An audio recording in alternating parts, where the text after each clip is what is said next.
Saya mau tes suara saya gimana? Bagus, Pak. Bagus, Pak. Bagus, Pak. Ya, baik. Kita akan masuk di dalam pengajaran hari ini.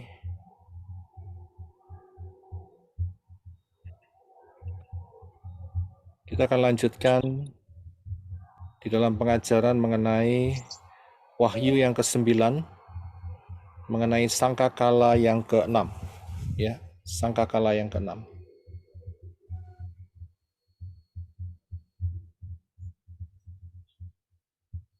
Ya, haleluya. Kita masuk di sangkakala yang ke-6. Ya, kita akan melihat kebenaran Dafar Elohim ini.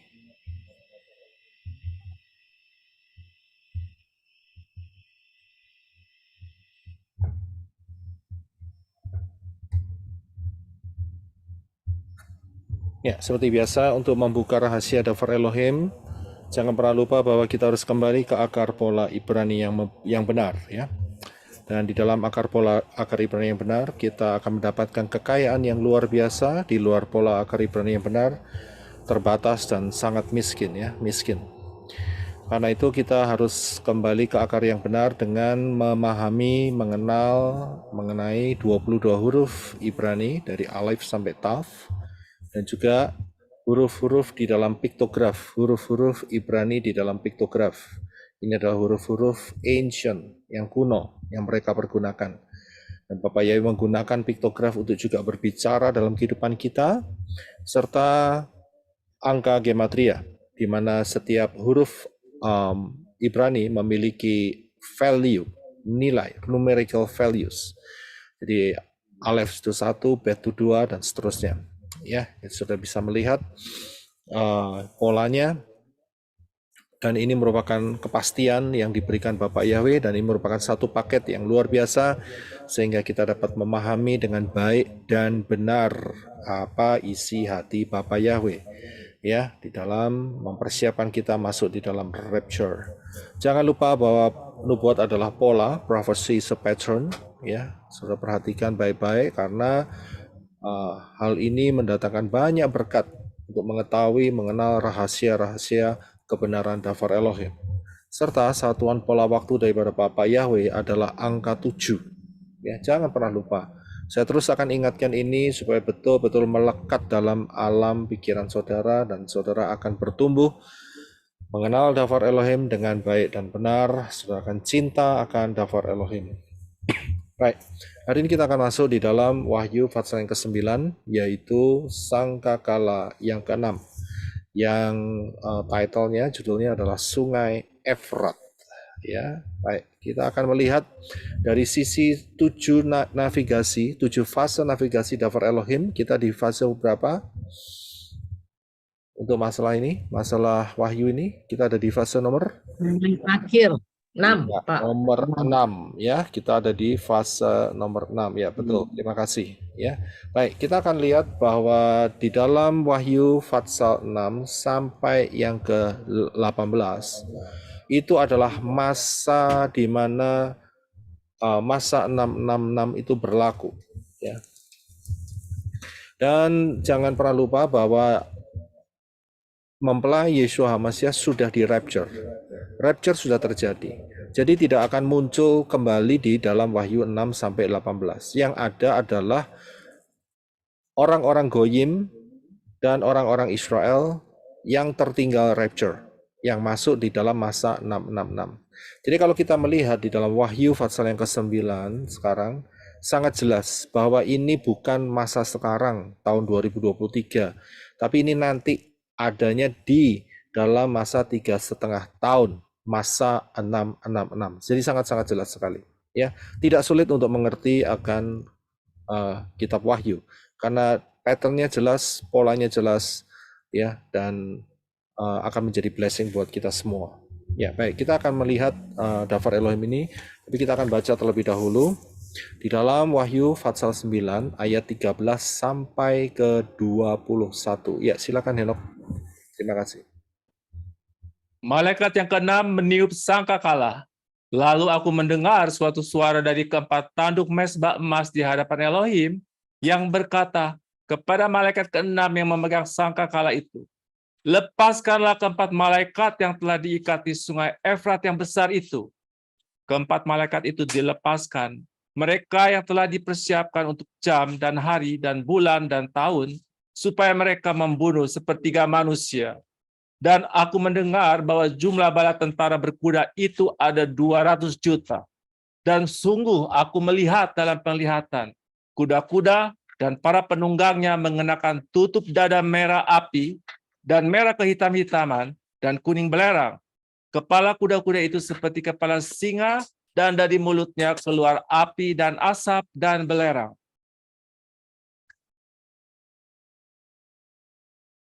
Oleh ketiga hal ini, sepertiga manusia terbunuh, yaitu oleh api, oleh asap, dan oleh belerang yang keluar dari mulut mereka. Sebab kuasa mereka ada dalam mulut mereka dan pada ekor mereka, karena ekor mereka serupa ular yang memiliki kepala, dan dengan itulah mereka menyiksa. Namun sisa manusia tidak terbunuh oleh bencana-bencana itu tidak bertobat dari perbuatan-perbuatan tangan mereka.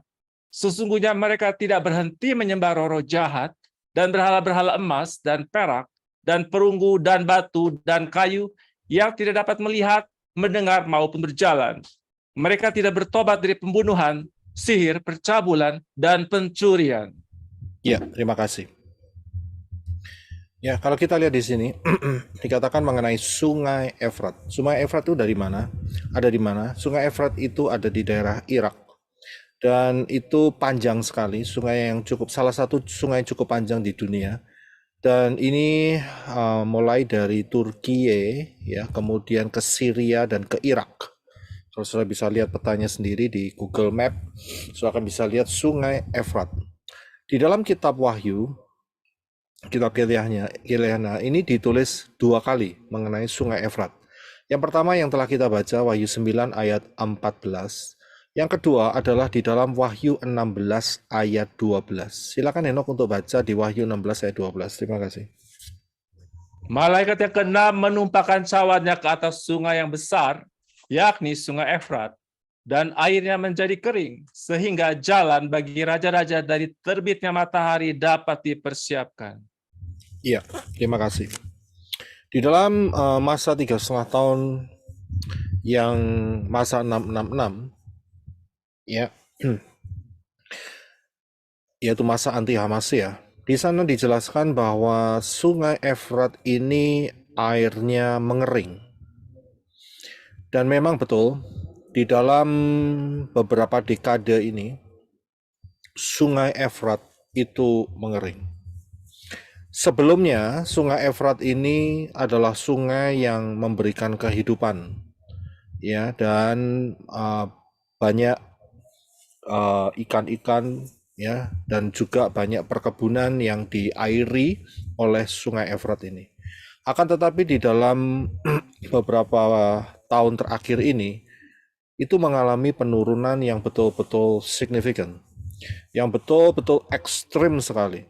Sehingga apa yang ditulis di dalam Wahyu pasal 16 itu menjadi sebuah kenyataan. Dan apa yang terjadi saat Sungai Efrat ini sudah mulai surut, ya, mengering begitu, ya. Ternyata ditemukan banyak arkeolog, ya, oleh arkeolog, yaitu mengenai kerajaan-kerajaan kuno yang dulunya terbenam di dalam air Sungai Efrat ini. Jadi saat Sungai Efrat ini mengering, maka tampaklah beberapa peninggalan-peninggalan bersejarah yang muncul karena keringnya daripada Sungai Efrat ini. Bukan cuma hal itu, tetapi ada sesuatu yang ekstrim yang terjadi, yaitu bahwa kalau saudara lihat, begitu surutnya Sungai Efrat ini ternyata ada ditemukan gua-gua yang bermunculan. Salah satunya itu contoh di gambar sebelah kanan bawah. Jadi muncullah gua-gua itu. Ya, kalau cuman gua-gua biasa, lubang-lubang seperti itu sih nggak masalah, ya. Tetapi yang bikin mengejutkan adalah kalau saudara perhatikan, memang saya tidak mau membawakan videonya, Saudara kalau mau silahkan dengarkan sendiri. Dan di situ terdengar suara-suara yang aneh yang keluar dari gua-gua itu, saudara. Ya, memang agak serem kalau mendengarkan, karena itu lebih baik saya nggak bawakan. Saudara yang mau kepingin lihat sendiri-sendiri aja. Ya, jadi saudara bisa temukan itu, dan banyak orang merekam bahwa ada suara-suara yang aneh dan itu membuat penduduk di sekitar situ menjadi ketakutan. Hanya suara, saudara. Dari mana asalnya? Asalnya adalah dari gua-gua yang sebelumnya ini tergenang atau terbenam dengan air, ya, daripada sungai Efrat. Jadi pada saat sungai Efrat ini mengering, maka gua-gua ini mulai muncul semua. Dan terdengarlah suara-suara erangan, ya, banyak suaranya, ya, mereka seperti suara yang menggaung begitu, ya, dan itu merupakan erangan-erangan, ya, seperti suara binatang, ya, disebut binatang ya nggak binatang. Nah, di situ mereka menemukan fenomena-fenomena alam spiritual yang aneh.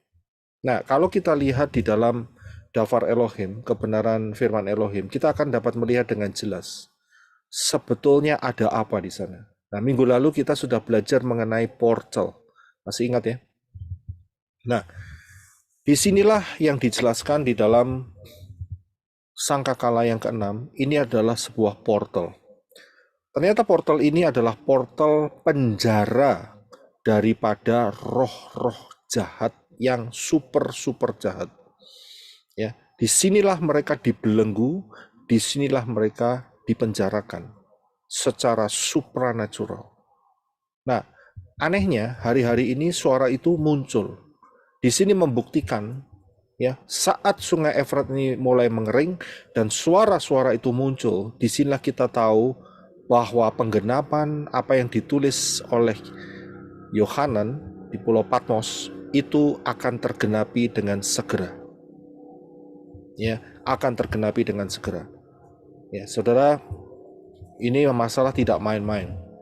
Ini sudah dinubuatkan 2000 tahun yang lalu. Dan hari ini kita bisa melihat faktanya. Ya, dan ini kita tidak bisa menganggap enteng. Jadi, ini adalah roh-roh penjara daripada roh jahat. Kalau minggu lalu kita melihat ada jurang maut. Ya, kita sudah belajar ya mengenai jurang maut. Itu portal, itu penjara juga. Ternyata di daerah ini pun, di daerah sungai Efrat ini pun juga merupakan penjara daripada roh-roh jahat. Ya, baik, kita akan lanjutkan. Nah, di dalam Wahyu, pembahasan kita hari ini, 9 ayat 13 sampai yang ke-21, ya, dikatakan bahwa malaikat yang ke-6 meniup sangkakala. Lalu aku mendengar suatu suara dari keempat tanduk mezbah emas di hadapan Elohim yang berkata kepada malaikat ke-6 yang memegang sangkakala itu, ya, yang berbunyi, lepaskanlah keempat malaikat yang telah diikat di mana? Di sungai Efrat yang besar itu. Dari sini kita bisa lihat erangan-erangan itu adalah erangan-erangan malaikat. Roh-roh jahat, yaitu roh-roh yang berontak kepada Bapak Yahweh, ya, yang melampaui batas kebrutalan mereka diikat, dibelenggu di sungai Efrat. Ya, percaya nggak percaya, sudah tertulis dan ada buktinya, saudara. Ini nggak main-main. Dan kalau kita perhatikan misalnya nih, kita hidupnya sekitar 20-30 tahun yang lalu di mana sungai Efrat belum mengering secara drastis, maka ayat ini kelihatannya lucu. Bagaimana roh jahat bisa diikat di sungai. Tetapi hari ini kita bisa melihat realitanya. Ya, kalau 30 tahun yang lalu Kita belum bisa melihat hal ini. Oh ya, diikat di sungai begitu saja. Tetapi hari ini dengan munculnya gua-gua karena sungai itu mengering, maka kita mendengar suara-suara itu dan kita tahu bahwa ayat ini sudah mendekati penggenapannya. Ya. Nah, malaikat-malaikat yang diikat di sana ternyata itu mempunyai mission. Yaitu apa? Yaitu untuk membunuh sepertiga manusia. Dan jam, hari, bulan, dan tahunnya sudah dipersiapkan. Ya, jadi yang dibunuh itu banyak sekali. Sepertiga manusia. Dan juga ya, apa yang didengar oleh Yohanan, jumlah bala tentara berkuda itu ada 200 juta. Nah, banyak orang yang menganggap ini adalah yang berhubungan dengan Wahyu 16, mereka selalu berpikir bahwa ini adalah negara tentara daripada negara Cungkuo. Ya. Ternyata kalau kita perhatikan baik-baik, mungkin bisa jadi karena jumlah pasukannya 200 juta. Ya, 200 juta. Dan penduduk daripada Cungkok berapa miliar. Memang bisa. Akan tetapi saya lebih condong dalam hal ini untuk melihat fenomena alam roh. Ya, memang di dalam zaman anti-Hamasi akan terjadi peperangan juga yang membunuh banyak daripada umat manusia karena mereka ingat punya agenda yaitu menurunkan populasi dunia sampai hanya 500.000. Bisa jadi, akan tetapi saya melihat dari sisi alam roh, ini memang betul-betul adalah malaikat-malaikat najis yang haus akan nyawa manusia. Ya, dan jumlahnya banyak, saudara. Nggak main-main, 200 juta. Ya, dan inilah yang diikat, inilah yang dibelenggu di dalam gua-gua yang bermunculan pada hari-hari ini karena mengeringnya sungai Efrat itu. Dan dilihat bahwa Yohanan melihat bahwa bentuk daripada roh-roh jahat ini seperti kuda. Berarti dia mempunyai kecepatan saat dikeluarkan. Kemudian karena apa? Karena nggak cepat. Waktunya cuma 3,5 tahun, saudara. Bahkan mungkin waktu yang dipersiapkan untuk sangkakala yang ke-6 ini singkat sekali. Jadi mereka bergerak dengan sebuah kecepatan. Dan kecepatan yang dilihat adalah seperti kuda. Dan kemudian penunggangnya mengenakan perisai, tutup dada ya, merah api. Berarti itu suatu kemarahan, ya, gambar kemarahan. Kalau saudara dengarkan suara-suara itu suara erangan kemarahan, ya, yang mengerang di gua-gua daripada sungai Efrat, ya, yang mengering itu.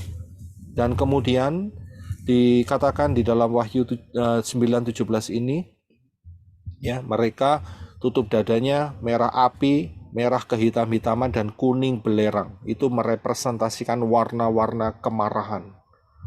Ya, warna-warna haus akan darah. Dan kemudian dikatakan kepala kuda-kuda itu seperti kepala singa. Dan dari mulutnya keluar api, asap, dan belerang. Ya, jadi kepalanya itu seperti kepala singa.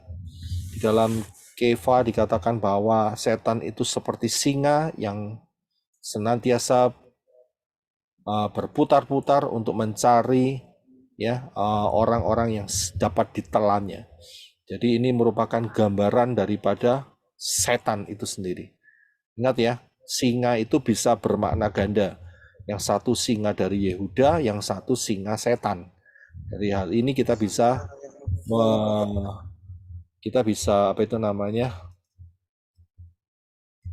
membedakan antara singa Yehuda atau singa yang satunya. Jadi jangan salah melihat salah mendeskripsikan ayat, ya. Jadi disinilah bentuk daripada roh-roh jahat itu. Dan dari mulutnya keluar api dan asap dan belerang yang mematikan manusia. Nah, di dalam ayat yang ke-18 dan 19 dikatakan bahwa ketiga hal ini, ya, yang membuat sepertiga umat manusia terbunuh, yaitu oleh api, asap, dan belerang. Ya, kalau dilihat dari apa yang dilihat oleh Yohanes, memang dia melihat api, asap, dan belerang. Ya, kalau dilihat dari sisi teknologi, ini berarti juga ada penggunaan nuklir, ya, karena ada asap, ada api, asap, dan apa itu namanya? Belerang. Bukan belerang, radioaktif. Ya, manusia juga bisa mati karena radioaktif. Jadi ada kemungkinan dua hal, ya. Yang satu memang di dalam zaman anti Hamasya itu akan ada perang yang menggunakan nuklir, ya, dan itu sudah ditulis dalam hal ini. Tetapi di satu sisi juga ada pergerakan roh-roh jahat yang akan membunuh sepertiga umat manusia. Bukan cuma hal itu, ayat 19 dikatakan sebab kuasa mereka ada dalam mulut mereka dan pada ekor mereka. Karena ekor mereka serupa ular yang memiliki kepala dan itulah yang menyiksa, ya. Dengan itulah mereka menyiksa.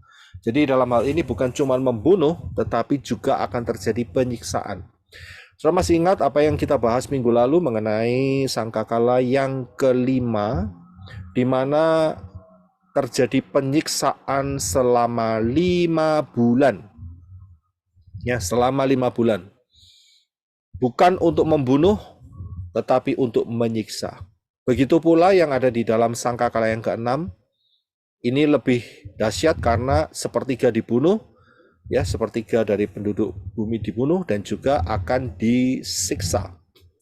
Ya, jadi inilah yang gambaran-gambaran yang ada di dalam zaman anti Hamasyah, yaitu peperangan, kehancuran, penyiksaan, dan banyak hal dengan sebuah aura kemarahan, kebencian, ya, yang direpresentasikan melalui warna-warna yang ada yang telah kita baca.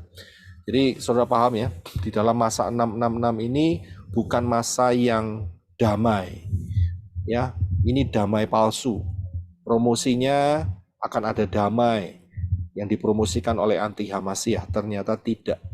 Ini adalah masa di mana murka Bapa Yahweh turun atas orang Goyim dan orang Israel yang dahinya tidak termeterai nama Yahweh, itu buat orang Israel, tapi untuk orang Goyim akan betul-betul menjadi satu pembantaian massal yang luar biasa. Karena ini adalah murka Elohim.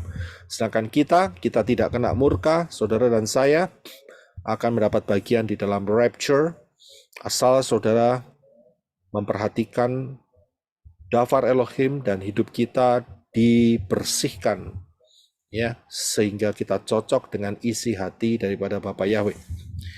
Nah, saya akan berikan beberapa fase-fase dunia alam roh, ya, yang saya yakin ini akan memperlengkapi saudara untuk melihat dunia alam roh kita sekarang ini. Nah, fase yang pertama yaitu fase antara saat kejatuhan Adam dan Hawa sampai penghukuman, yaitu air bah. Ya, ini adalah fase dunia alam roh saat itu kita dapat melihat karena puji Bapa Yahweh, seperti yang saya jelaskan kemarin, kita bisa melihat kebenaran daftar Elohim itu dari kekal ke kekal. Dari sebelum dunia ini direnovasi Bapa Yahweh sampai masa di mana Yerusalem dan bumi baru itu ada. Kita bisa melihat semuanya, ya, dengan jelas. Karena itu kembalilah di dalam pola akar Ibrani yang benar. Ya, fase-fase yang pertama antara kejatuhan Adam dan Noah, ya, dan Noah Ark atau saat flood. Kira-kira fase apa ini? Mungkin saudara bisa mencoba untuk menjawabnya. Kira-kira fase apa di dalam dunia alam roh? Ada yang mau coba jawab? Silahkan buka mic. Fase zaman akhir ya Pak. Bukan, ini fasenya masih diawali saat kejatuhan Adam dan Hawa sampai masa air bah. Ini fase dunia alam rohnya kira-kira bagaimana? Ada yang mau coba? Ya, mungkin belum banyak yang kenal ya. Ini adalah fase Nephilim. Ya, kalau kita lihat Nephilim itu berarti di mana fase ini malaikat Elohim yang jatuh itu mengawini perempuan-perempuan di bumi sehingga melahirkan Nephilim, raksasa. Ya, dan saudara bisa melihat dari gambar yang saya tunjukkan, ukuran manusia itu hanya sekitar 6 feet. Ya, bersekitar segitu. Tetapi Nephilim itu bisa mencapai ukuran 36 feet, 6 kali tinggi daripada manusia. Ya, karena itu saat orang Israel masuk ke tanah Kanaan pertama kalinya mereka mengintip, mereka melihat bahwa mereka seperti belalang. Kecil sekali. Karena apa? Karena ada jenis-jenis raksasa atau Nephilim yang ukurannya tingginya seperti pohon cemara, 6 kali ukuran manusia. Ya, inilah fase Nephilim. Nah, fase yang kedua adalah saat di mana Nabi Noah dan keluarganya keluar dari Ark, dari Bahtera sampai ke Mesias, masa Yeshua. Ya, kira-kira fase ini fase apa? Di dalam alam roh, fase apa? Ya, saya tahu ini hal yang baru ya. Ini adalah fase malaikat-malaikat Bapa Yahweh berpatroli. Ya. Jadi fase antara zaman Noah sampai ke Yeshua itu kita bisa temukan banyak di mana malaikat-malaikat Bapa Yahweh itu turun tangan. Sehingga kalau saudara lihat, setelah zaman Noah, yang jumlah raksasanya itu sebetulnya sebelum daripada masa Noah itu gede-gede seperti pohon cemara, ternyata setelah masa Noah itu sudah mulai langka, sudah mulai jarang dan tidak sebesar mereka lagi. Ya, seperti Goliat dan saudara-saudaranya itu juga golongan raksasa Nephilim. Tetapi tidak seperti zaman sebelum Noah. Itu lebih besar, lebih gila, ya, lebih dahsyat ukurannya. Tetapi di dalam masa setelah masa Noah itu ada penyusutan.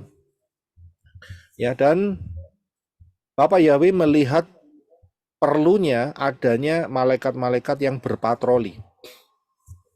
Kalau saya lihat yang pertama sebagai contoh di dalam Kejadian 28 ayat 12 di mana Yakov bermimpi ada malaikat-malaikat Yahweh yang naik turun dari Syamayim ke bumi.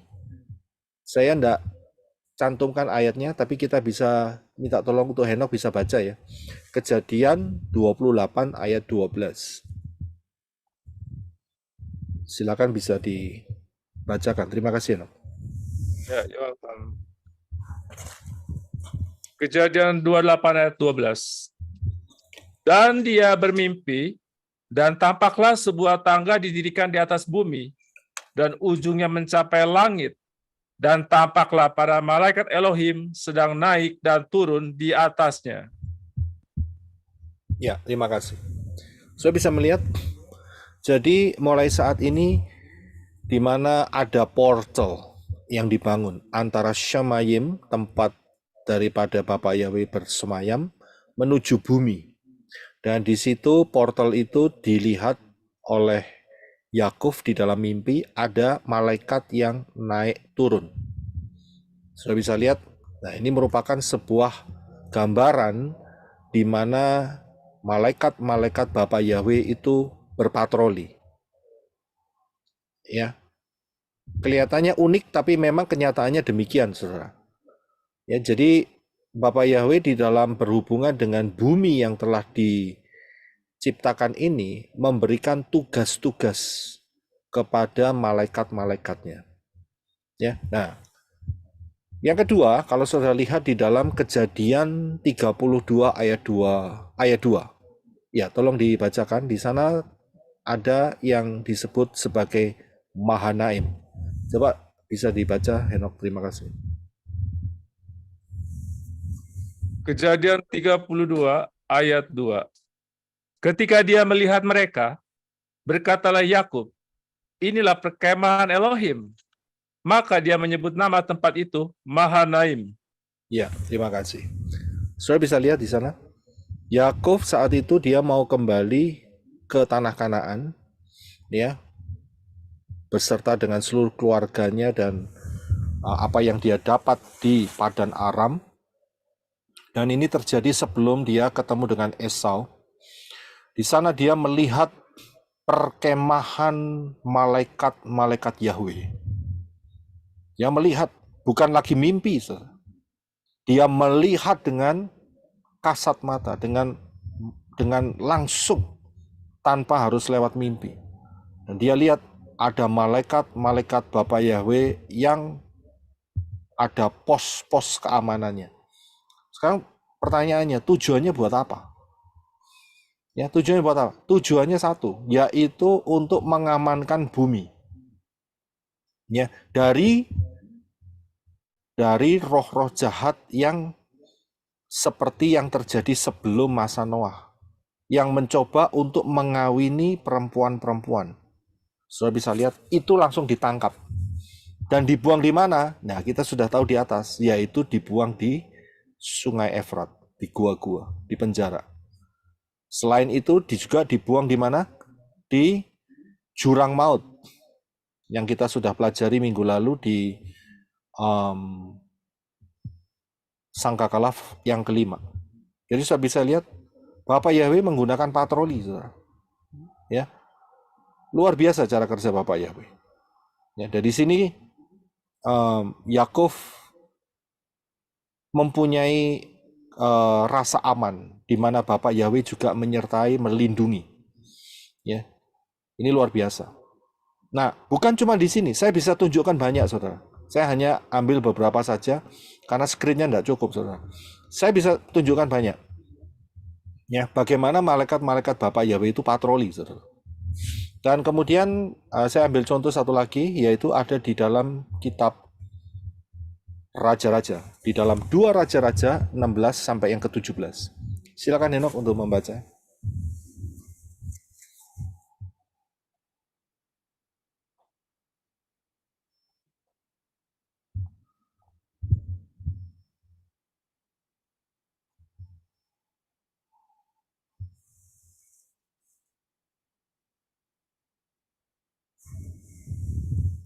Dua Raja-Raja 16-17.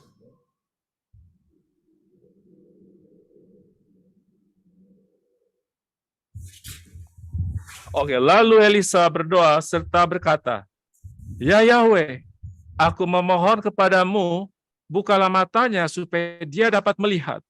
Maka Yahweh membuka mata pelayan itu, dan pelayan melihat.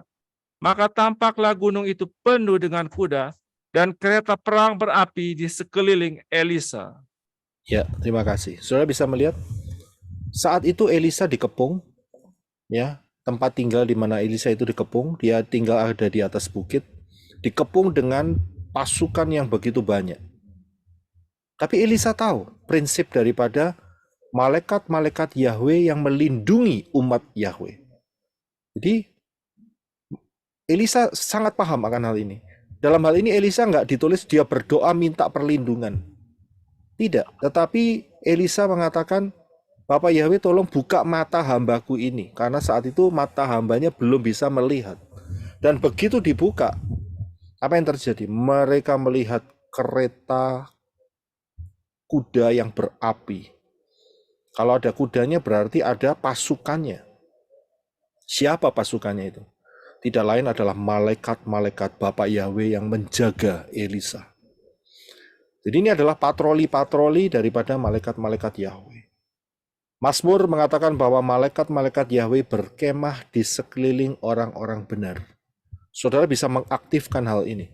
Kalau saudara merasa sesuatu yang ada yang aneh misalnya, ya, saudara bisa merasa ini ada pergerakan roh-roh jahat.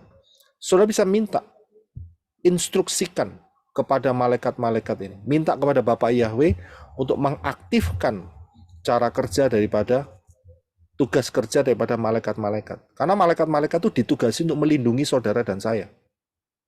Tapi ingat, saudara tidak boleh berkomunikasi dengan malaikat. Walaupun itu malaikatnya Bapak Yahweh. Ya, saudara harus berhubungan dengan ruah Yahweh Elohim.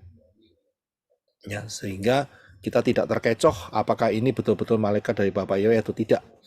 Jadi dalam hal ini kita bisa mengaktifkan ya tugas daripada malaikat-malaikat yang disediakan untuk melindungi saudara dan saya.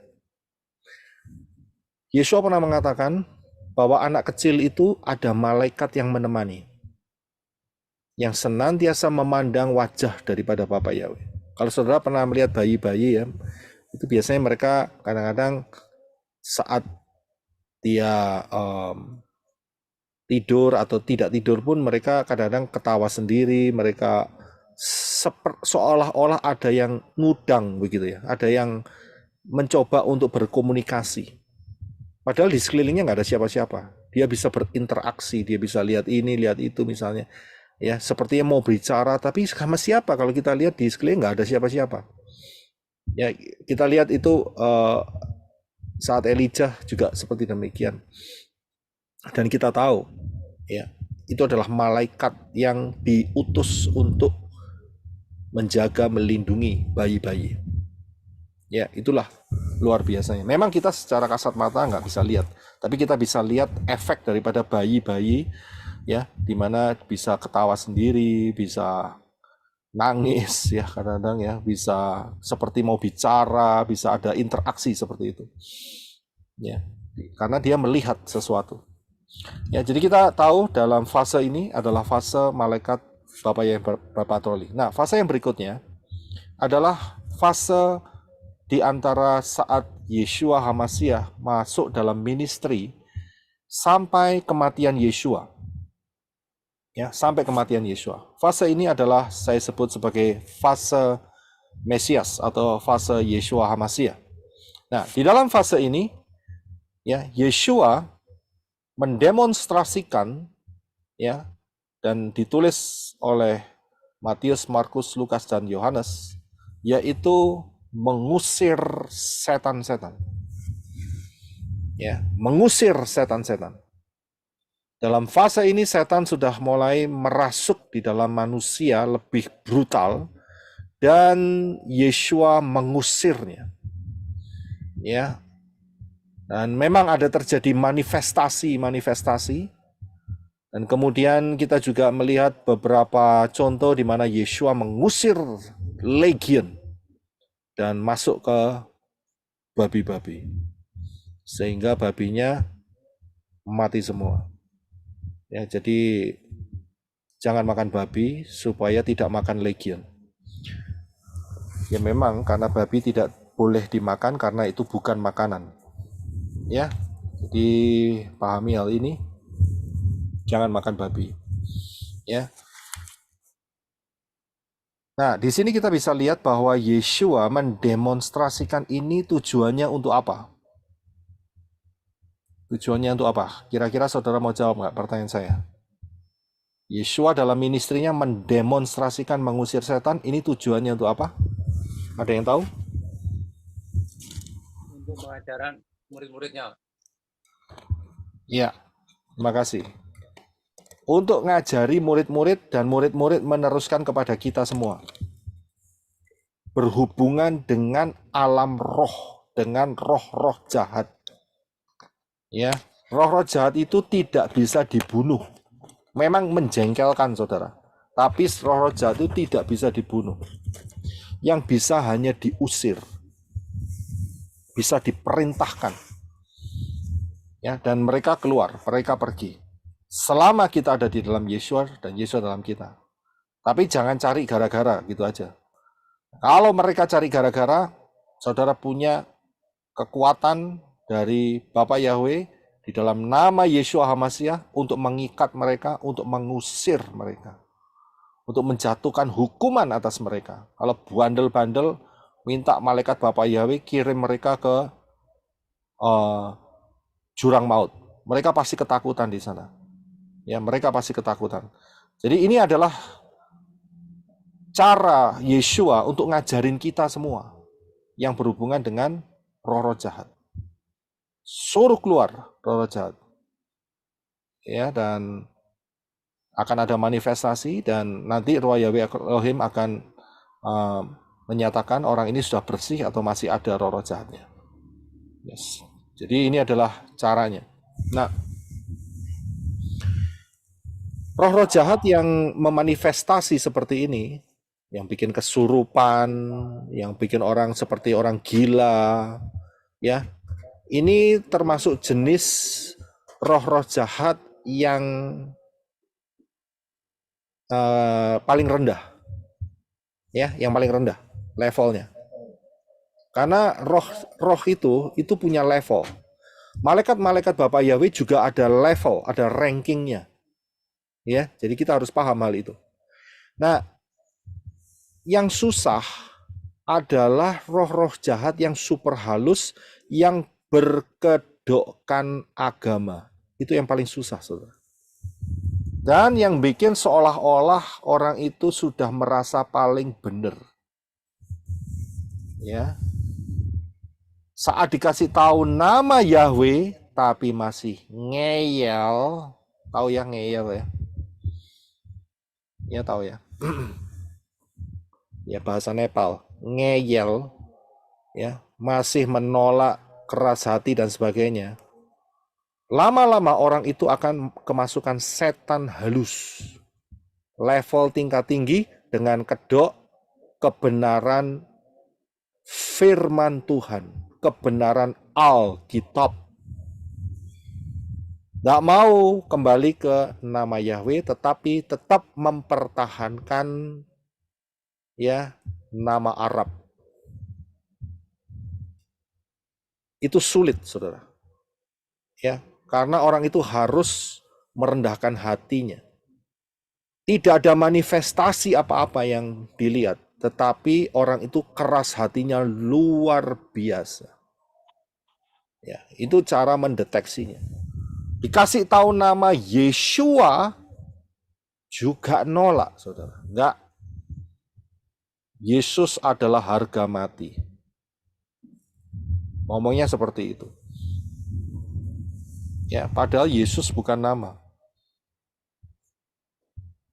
Dalam hal ini, begitu mereka tolak terus-menerus, maka roh ya agamawi, roh najis level tinggi itu masuk ke orang itu.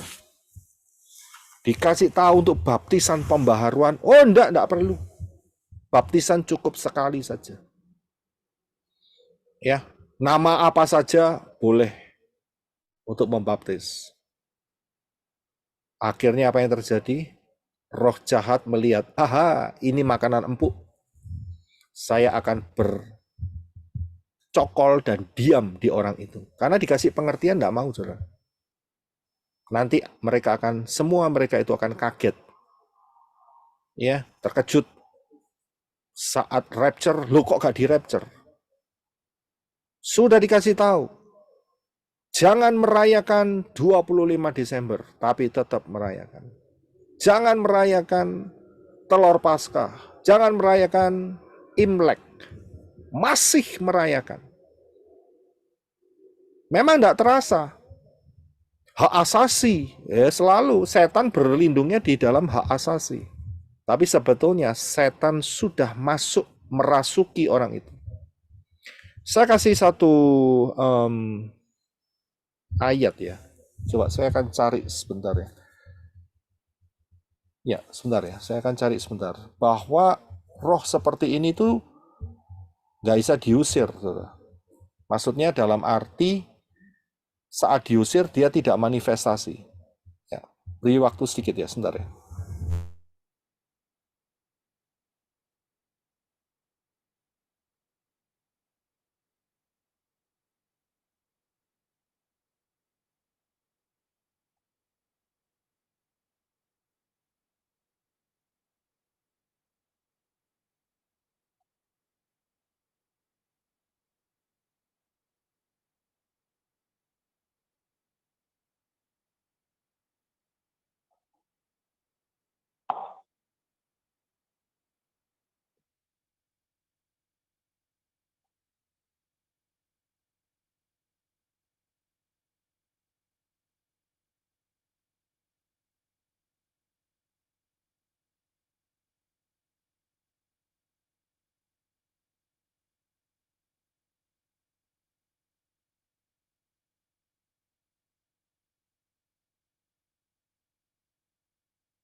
Ya, ayatnya itu berbunyi saat itu Yudas menerima roti dari Yeshua dan dia kerasukan setan. Kalau ada yang nemu silakan.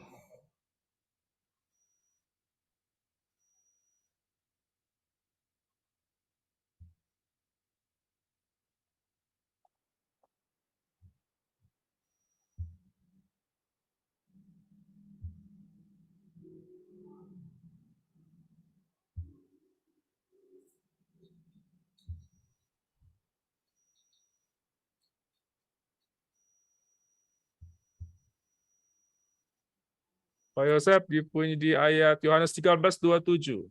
Yohanes 13, 27. 27.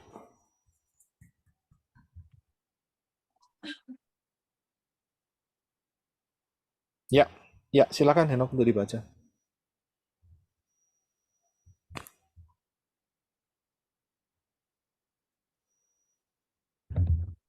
Dan sesudah pecahan roti itu, kemudian Satan masuk ke dalam orang itu.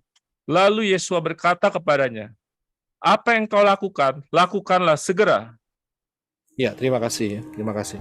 Saudara bisa lihat setan masuk ke siapa? Yudas. Apakah saat setan masuk dalam Yudas, Yudasnya tiba-tiba teriak, wah gitu? Ya lompat-lompat, teriak-teriak, tidak, saudara. Atau ya seperti orang gila begitu saat setan masuk dalam Yudas? Tidak. Ya normal, dia bisa berjalan pergi ke imam besar untuk mengambil apa itu namanya uang ya 30 keping perak ya karena dia dijanjiin untuk dapat uang 30 keping perak. Dan kemudian Yudas juga menginformasikan bahwa Yeshua biasa doa di Taman Getsemani. Ya, jadi dari sini kita bisa melihat bahwa saat Yudas dimasukin Satan, dia tidak manifestasi, dia tidak kesurupan. Saya bisa lihat di sini. Dan inilah roh jahat yang level-level tingkat tinggi. Ya, saudara bisa paham dalam hal ini. Orang diinjili nggak mau untuk terima Bapaknya dalam Yeshua Masih, lama-lama roh setan masuk dalam orang itu. Ya, jadi kita betul-betul paham akan fase-fase ini. Dan kemudian fase yang berikutnya adalah fase antara kematian Yeshua dan kebangkitannya sampai masa 666. Nah, kita ada di fase ini, saudara. Ya, kita ada di fase ini.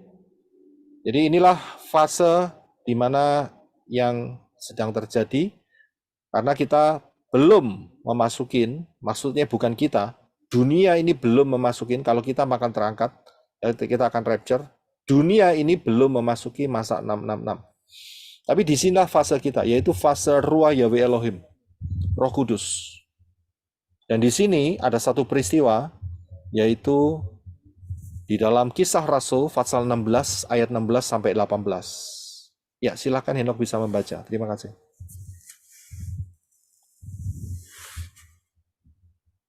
Dan terjadilah ketika kami melanjutkan untuk suatu doa, ada seorang hamba perempuan yang memiliki roh ramal yang membawa keuntungan besar bagi tuan-tuannya menemui kami. Dia ini sambil mengikuti Paulus dan kami berteriak dengan berkata, orang-orang ini adalah hamba-hamba Elohim yang maha tinggi yang memberitakan kepada kita jalan keselamatan. Dan dia terus melakukan hal itu selama berhari-hari, dan Paulus karena merasa sangat terganggu, maka sambil berpaling kepada roh itu, ia berkata, dalam nama Yesus Masiah, aku memerintahkan engkau keluar daripadanya. Dan dalam sesaat, keluarlah dia daripadanya. Iya, terima kasih. Sudah bisa lihat? Jadi Paulus dan juga timnya saat itu diikutin oleh seorang perempuan yang di dalamnya adalah roh ramal. Ya, dan sebetulnya kalau saya lihat roh ramal ini berhari-hari ini mempromosikan pelayanannya Rabi Saul. Sudah lihat ya? Dikatakan bahwa orang ini berteriak-teriak dan berkata, orang-orang ini, yaitu Paulus, Rabi Saul, dan juga timnya, adalah hamba-hamba Elohim yang maha tinggi, yang memberitakan kepada kita jalan keselamatan. Benar nggak? Benar kan? Memang itu kan tugas, bukan tugas ya, itu kan panggilannya Rabi Saul. Dan memang itu yang sedang dikerjakan, untuk memberitakan jalan keselamatan. Tapi Rabi Saul, ya, spiritnya peka sekali, dan ini nggak beres. Walaupun ngomongnya positif, tapi ini dari roh jahat. Ingat, roh jahat itu adalah penipu. Jadi Rabi Saul mengatakan, dalam nama Yesus Masiah, keluar langsung. Sudah bisa lihat di sini, kita tidak perlu promosi daripada roh-roh jahat. Kita tidak perlu pertolongan dari roh-roh jahat. Kita perlu pertolongan dari Bapa Yahweh di dalam Yeshua melalui malaikat-malaikat yang setia kepada Bapa Yahweh. Jadi kita tidak butuh omongannya setan. Dia adalah bapak segala dusta. Memang kelihatannya ngomongnya benar, saudara. Memang Rabi Saul dan timnya adalah hamba-hamba Elohim yang maha tinggi. Mana kesalahannya? Tidak ada. Dan memberitakan jalan keselamatan. Benar. Tapi ingat, ini roh penipu. Mengapa? Kalau nggak diusir, maka orang-orang akan percaya kepada siapa? Rabi Saul atau kepada perempuan ini? Ini jebakan, saudara. Mereka akan lebih percaya kepada roh ini, saudara, ketimbang pemberitaan Rabi Saul. Karena itu Rabi Saul usir ya. Dalam nama Yesus Masiah. Get out! Pergi! Langsung pergi. Nah, kalau saudara baca ayat selanjutnya, yang punya marah-marah, saudara. Ya, normal lah. Karena keuntungannya hilang. Ya, saudara bisa lihat di sini. Jadi jangan pernah izinkan setan-setan mempromosikan saudara. Bohong. Ya, jadi inilah fase Ruah Yahweh Elohim. Nah, fase yang berikutnya adalah fase 666 sampai Armageddon.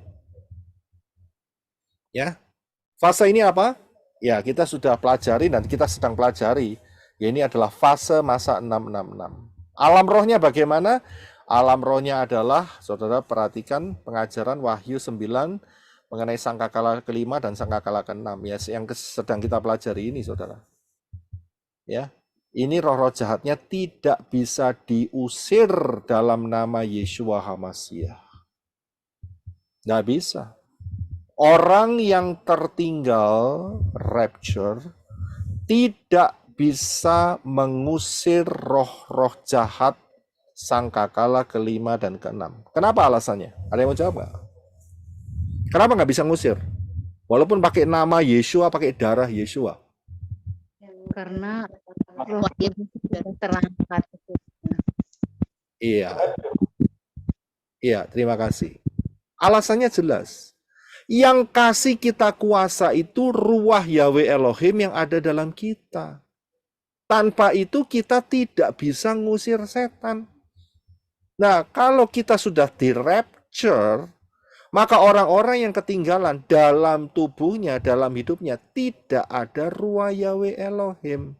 Karena itu mereka tidak punya kuasa untuk mengusir setan. Jadi mereka tidak akan mampu ngusir setan sangkakala kelima dan sangkakala keenam.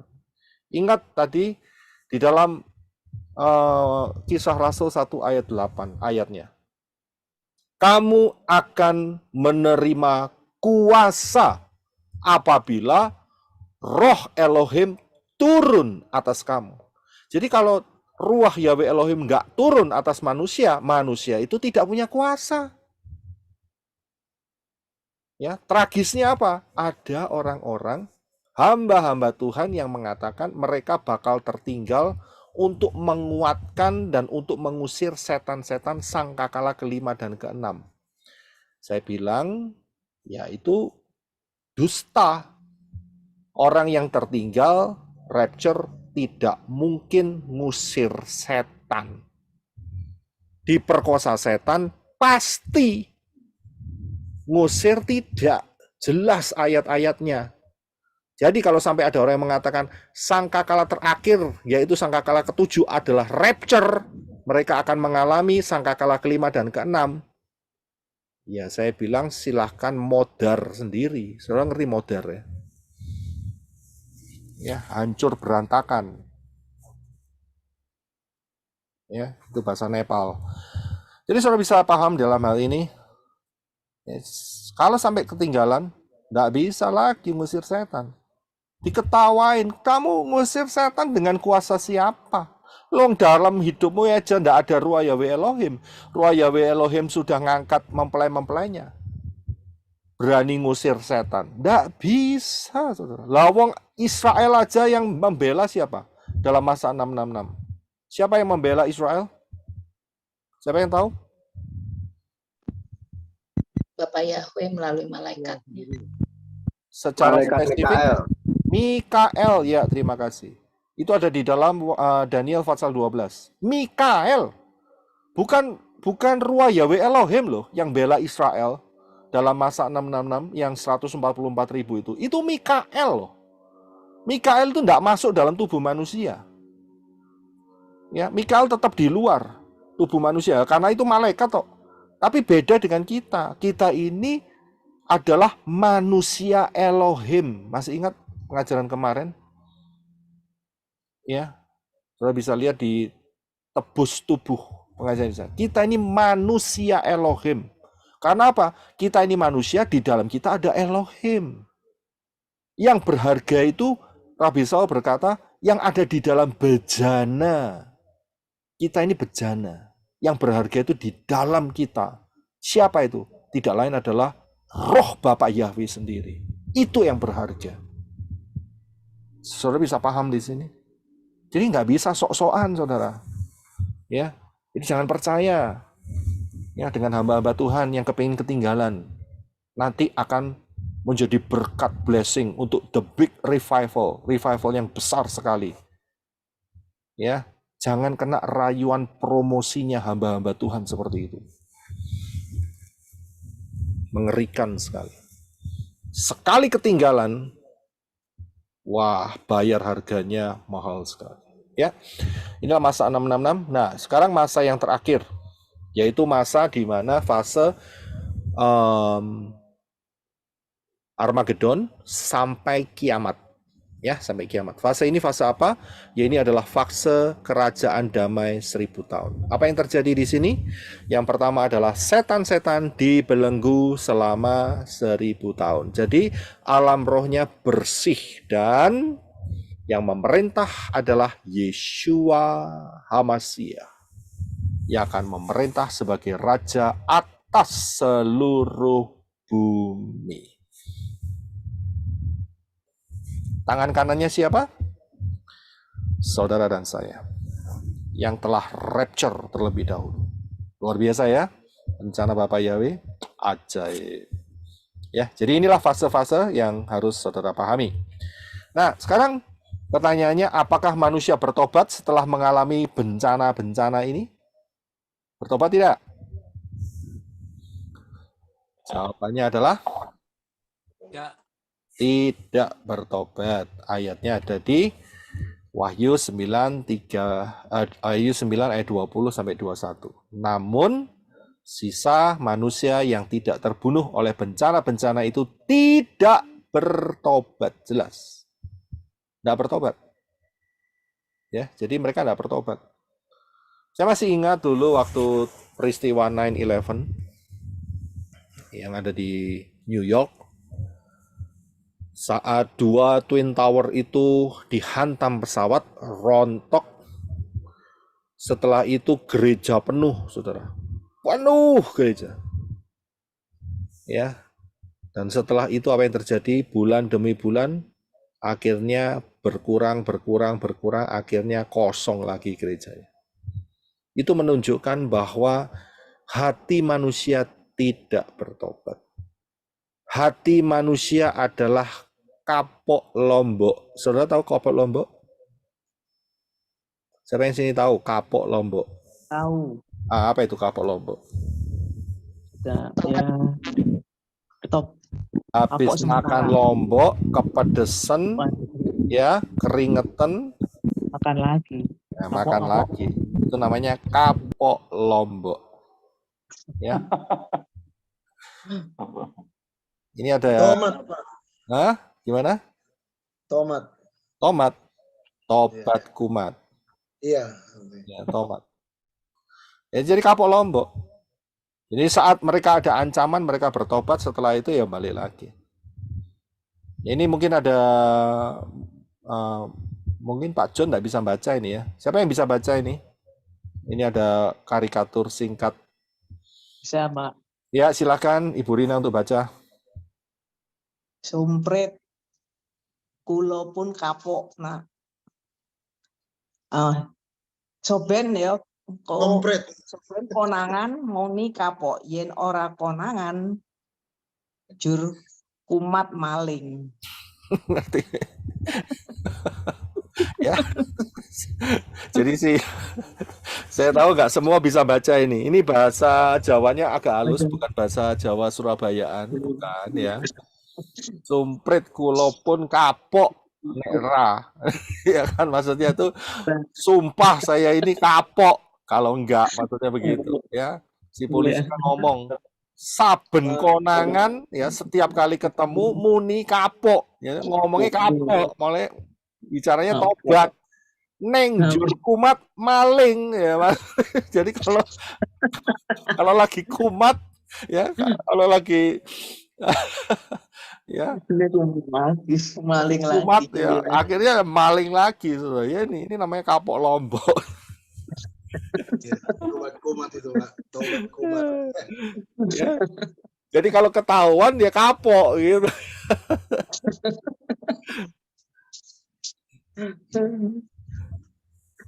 Saya nggak dapat yang bahasa Batak, jadi memang saya nggak bisa bahasa Batak, jadi saya kasih bahasa Jawa. Saya tahu yang bisa ketawa yang daerah Jawa. Ya, tapi saya sudah terjemahkan, jadi malingnya kapok kalau tidak ketahuan, begitu. Kalau polisinya kasih tahu ya, setiap kali ketahuan ngomongnya kapok-kapok terus, tobat-tobat terus. Kalau Ajar. Kalau nggak ketahuan nggak tobat dong, Pak. iya, kalau nggak nggak tobat ya, nggak ketahuan nggak tobat. Ajar lagi. Akhirnya kembali lagi. Inilah manusia. Kapok lombok. Ya. Oke. Ya memang enak sih makan lombok campur risoles, lumpia, ya kan? Ya itu bisa ketagihan lagi. Tapi di dalam arti pertumbuhan rohani ya ini buruk sekali. Ya, haleluya. Bapak Yahweh memberkati. Kita akan lanjutkan untuk yang minggu depan. Maka kita harus tahu bahwa hari ini sejak kejatuhan Adam dan Hawa, kita sudah hampir mencapai 6.000 tahun. Ya, kita sudah masuk di tahun yang kedua, di dalam 3,5 tahun cycle Shemitah yang pertama. Tidak lama lagi akan terjadi rapture berdasarkan pola Shemitah, maka kita harus waspada. High alert 2026, jangan remehkan, pelajari pengajaran ini. Ya, karena Yesus mengatakan bahwa waktunya kalau tidak diperpendek, maka tidak akan ada yang selamat. Karena orang-orang pilihan, maka waktunya akan dipersingkat. Seberapa singkat, itu sudah saya berikan penjelasannya di dalam pengajaran rahasia 1290 hari dan 1335 hari. Saudara bisa pelajari di sana. Dari situ kita mendapatkan pola bahwa rapture sudah sangat dekat dan sangat besar kemungkinan akan terjadi akhir 2025 atau awal daripada 2026. Ya, berdasarkan pola-pola itu. Ya, ini bukan ramalan, kita hanya mengikuti supaya kita berjaga-jaga. Itu Mas Gereja sebelum Ya.